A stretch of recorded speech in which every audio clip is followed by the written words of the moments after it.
салом, нашри навбати барномаи иттилооти хабарҳои рӯзро бо таҳаввулоти муҳимтарини охири рӯз мустақиман рӯи мавҷи радиои муҳоҷир мешунавед. 25 ноябри 2020 сол аст. хабарҳоро аз Москав шурӯъ мекунем. имрӯз дар доираи сафари расмии худ дар шаҳри Москав раиси маҷлиси миллии маҷлиси олии ҷумҳурии Тоҷикистон Рустам Эмомалӣ бо раиси шаҳри Москав Сергей Собянин мулоқот намуд. Хабар медиҳад дафтари матбуоти палатаи болоии парлумони Тоҷикистон. маҳки асосии ва охириро муҳокимаи маҷмӯи масъалаҳои марбут ба ҳамкориҳои дуҷониба миёни шаҳрҳои Душанбе ва Москав ва дар ин робита муайян намудани самтҳои афзалиятноки робитаҳои минбаъда ташкил дод. маврид ба зикр аст ки ҳанӯз 29 ноябри соли 1996 байни ҳукумати шаҳри Душанбеи ҷумҳурии Тоҷикистон ва ҳукумати Москваи Федератсияи Русия созишнома дар бораи ҳамкориҳои тиҷоратӣ, иқтисодӣ, илми-техникӣ ва фарҳангӣ ба имзо расид, ки он ба робитаҳои гуногун ҷанбаи стратегии ду шаҳр асос гузошт. вобаста ба ин иштирокчиёни вохӯрӣ оид бо мазмуни нави пурра намудани сатҳи ҳамкориҳои судманд ва дар ин замина ба имзо расонидани барномаи нави ҳамкорӣ байни мақомоти иҷроияи ҳокимияти давлатии шаҳри Душанбе ва ҳукумати шаҳри Москва барои солҳои 2020-2023 мубодилаи афкор намуданд, омадааст дар хабари дафтари матбуоти палатаи болоии парлумони Тоҷикистон. یادآور می‌شویم که رستم امامعلی دیروز به مسکو با سفر رسمی آمده بود. تا این لحظه ها رئیس مجلس ملی مجلس عالی جمهوری تاجیکستان با رئیس پالاتای بالای پارلمان روسیه والنتینا ماتوینکا و معاون رئیس حکومت فدراسیای روسیه الکسی اورچوک ملاقات نمودند.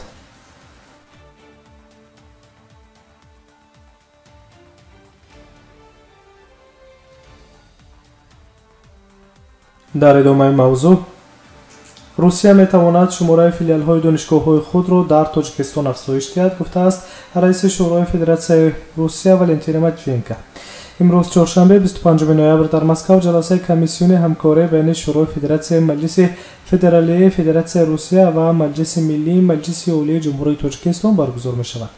ما می‌دانیم که در این سال‌های 2020-2040 در تاجیکستان 20مین سالگرد آموزش و رشد علم‌های طبیعی و دقیق متماتیک اعلان شده است. اگر تاجیکستان منفعت‌دار باشد، می‌تواند شماره فیلیال‌های بهترین دانشگاه‌های روسیه را در مقیاس خود وسیع نماید. اینچنین همکاری‌ها را در ساحه مؤلف، تبادل تکنولوژی‌های بلند در ساحه‌های گوناگون، هم تندرستی و هم علم‌های دیگر تقویت بخشد، گفته است والنتینا ماتوینکا.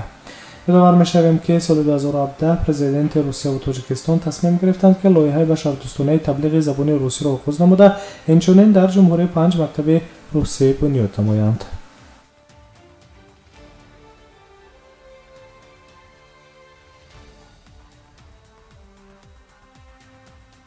موضوع دیگر نشر خبری است مستقیما روی موج رادیوی موجر. وزارت کارهای داخلی روسیه 8 اساس برای بکار کردن شهادتنامه رانندگی از جمله به اتمام رسیدن حقوق و تغییرات در معلومات شخصی را معین و نشر کرد. در این باره در لایحه نظامنامه مأموری وزارت کارهای داخلی درباره گذراندن امتحان‌ها برای حقوق اداره واسطه نقلیات درج کرده است.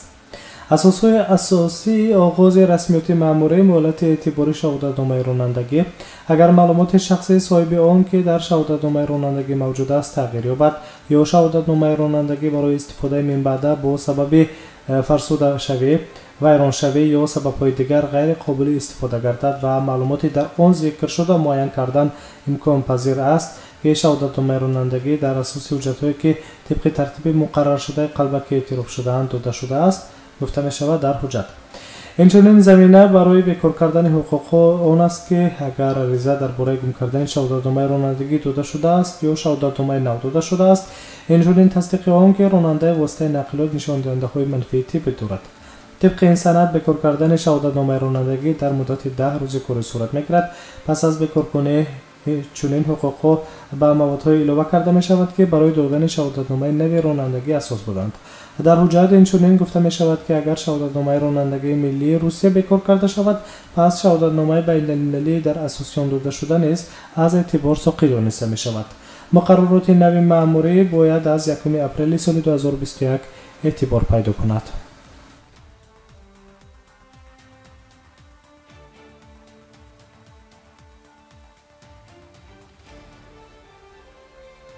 خبرهای تاجیکستان و جهان را مستقیما میشنوید. ادامه میدهیم. طبق گزارش اموری بانک مرکزی روسیه در سه ماهه سوم سال 2020 انتقال پول به کشورهای اتحادیه دولت‌های مستقل به حد 2 برابر سال اخیر رسید.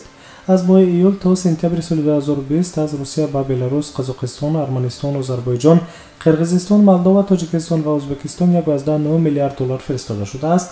این نسبت به 3 ماه قبل 31% یا خود 1.3 میلیارد دلار زیادتر است که این نشان دهنده بلندترین در نیمه سال 2018 می باشد. در سه ماه سوم از روسیه به خارجه در مجموع 2.3 میلیارد دلار فرستاده شده است که طبق سیستم تطبیق آن از روی سیستم های پرداخت‌های کانتاکت، وسترن یونین، زلاتای کرونا، یونیستریم و روسیه پست صورت گرفتند. کارشناسان میگویند که معیارهای بلند از سبب به تأخیر انداختن طلبات به انتقال وابسته‌اند، زیرا در سه ماه دوم سال روان آنها با سبب به عمل آمدن دوره قرنطینه و اینچنین با سبب مناقشه‌های سیاسی در کشورهای همسایه به طور نظررس کاهش یافتند. در این زمان کارشناسان قید میکنند که انتقال از روسیه عادتا در تیر ماه کاهش می‌یابد، اما این دفعه به آن دلیل که مهاجران کره بنا به بسته بودن مرزها نتوانستند روسیه را پرتر کنند و تا آخر در اینجا ماندند و کار کردند، مبلغ‌های خود را به وطنشان انتقال دادند. در همین حال طبق پیشگویی‌ها صورت افزایش منبع حجم مبادله نزد سرحدی میتواند در شرایط محدودیت‌های دوامدار کاهش یابد.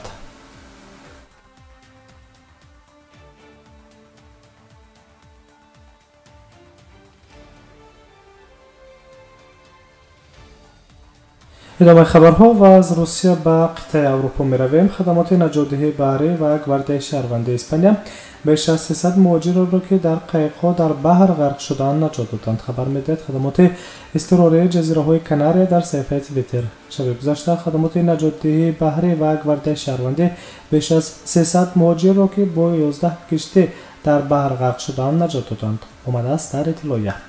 طبق اطلاعیه خدمات اضطراری یک قسم مهاجران نجات یافته در حال با خدمات یاری طبی تامین کرده شده به منطقه اراسایف جزیره لانزاروته و قسم دیگر به شهر ارگینگین در جزیره گران کاناریا انتقال داده شدند. گفته می شود که طبیبان مهاجران را معاینه کرده مرگ یکی از آنها را تصدیق کردند. 6 نفر دیگر باشد در حالتهای دشوار به بیمارخانه‌ها انتقال یافتند. قبلا مقامات اسپانیا وضعیت فوق‌العاده مهاجرت غیرقانونی به جزیره‌های کانار را اعتراف کردند. اسپانیا از سال 2006 اینجانب بزرگترین کشور ورود مهاجران غیرقانونی میباشد که بیشتر مهاجران غیرقانونی به این کشور توسط جزیره‌های کاناریا وارد میشوند. طبق گزارش‌های رسانه‌های اسپانیا در طول یک ماه اخیر بیش از 8000 مردم افریقایی با بحر به طور غیرقانونی به جزیره‌های اسپانیا وارد گردیدند. در همین حال سازمان بین‌المللی مهاجرت از خدمات اسپانیا طلب کرده است که در نسبت مهاجران نجات داده شده چاره‌های لواگی نگهداری در منطقه‌های موقتی را اندیشند و آنها را با شرایط روزگار از جمله با خدمات طبی پوره تامین سازند. همچنین توصیه داده شده است که 300 مهاجر نجات یافته از تشخیص ویروس کووید 19 در اول گذرانیده شوند.